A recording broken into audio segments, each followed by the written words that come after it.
kita membahas hukum keluarga Islam hari ini. Seringkali kita tidak sadar bahwa hampir semua konsep dasarnya berasal dari pemikiran ulama klasik. Mulai dari definisi perkawinan, relasi suami istri, hingga prosedur perceraian. Semuanya berakar pada karya-karya ulama abad pertengahan.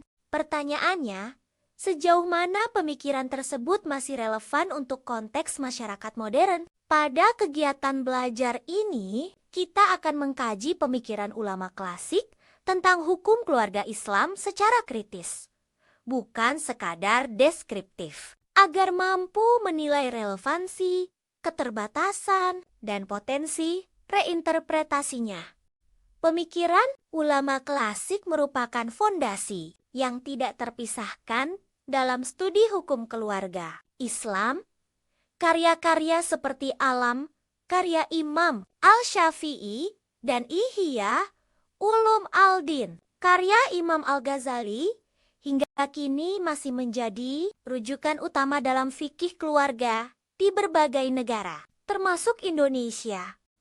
Namun, pada level pascasarjana, kajian ini tidak boleh berhenti pada pengenalan pendapat, melainkan harus bersifat analisis kritis dengan menimbang konteks sosial historis tempat gagasan itu lahir serta relevansinya dengan nilai kemanusiaan dan kebangsaan modern.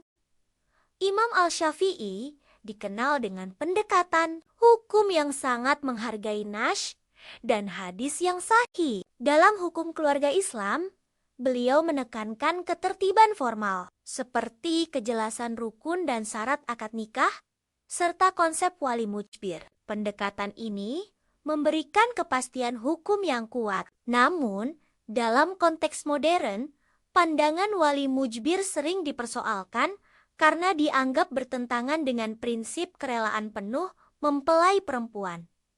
Disinilah analisis aksiologis diperlukan untuk menilai apakah kepastian formal tersebut masih sejalan dengan tujuan syariat dalam membangun keluarga yang adil dan setara. Berbeda dengan Al-Syafi'i, Imam Al-Ghazali lebih menekankan dimensi etika dan spiritual dalam hukum keluarga Islam.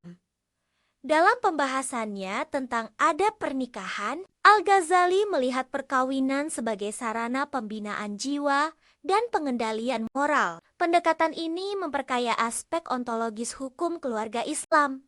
Namun, beberapa pandangannya juga mencerminkan budaya patriarki zamannya, seperti penekanan berlebih pada ketaatan istri. Oleh karena itu, diperlukan pemilahan kritis antara nilai etis universal dan norma kultural temporal.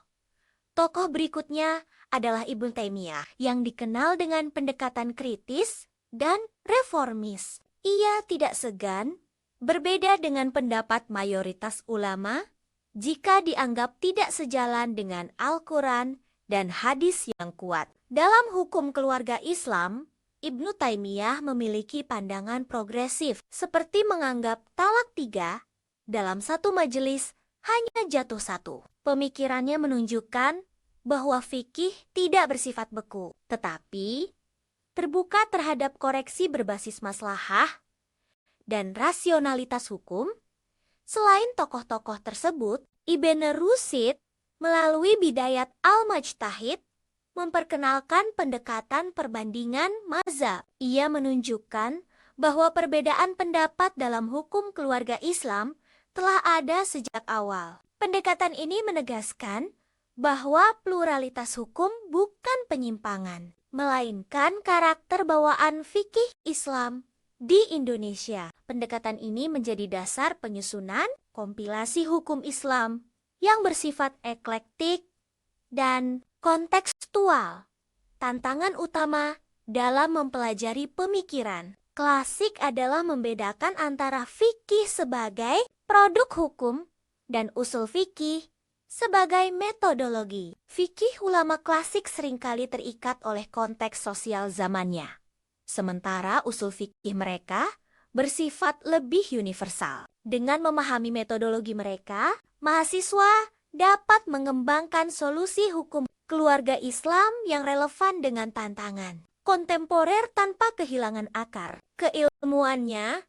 Mahasiswa pasca sarjana dituntut melakukan dekonstruksi kritis terhadap pemikiran klasik. Kritik bukan berarti penolakan, melainkan evaluasi berbasis argumen ilmiah. Misalnya, pandangan Wali Mujbir dapat dikritisi dengan menunjukkan kesesuaiannya secara tekstual, namun problematis secara tujuan syariat karena mengabaikan aspek kerelaan. Pendekatan ini membantu menjaga keseimbangan antara otoritas tradisi dan tuntutan keadilan modern dalam konteks Indonesia. Pemikiran klasik diadopsi melalui tradisi pesantren dan lembaga peradilan negara. Pesantren cenderung mempertahankan mazhab Syafi'i, sementara pengadilan agama lebih bersifat eklektik. Dialektika antara dua arus ini menjadi medan kajian penting bagi mahasiswa untuk merancang analisis hukum keluarga Islam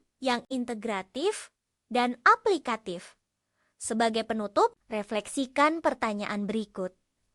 Ketika kita mengkritisi pemikiran ulama klasik, apakah yang seharusnya kita pertahankan adalah hasil fikihnya atau metodologi berpikirnya? Dan bagaimana cara menggunakan warisan klasik tersebut sebagai titik awal ijtihad hukum keluarga Islam yang relevan dengan konteks masyarakat Indonesia saat ini? Pertanyaan ini penting untuk membentuk cara berpikir hukum yang matang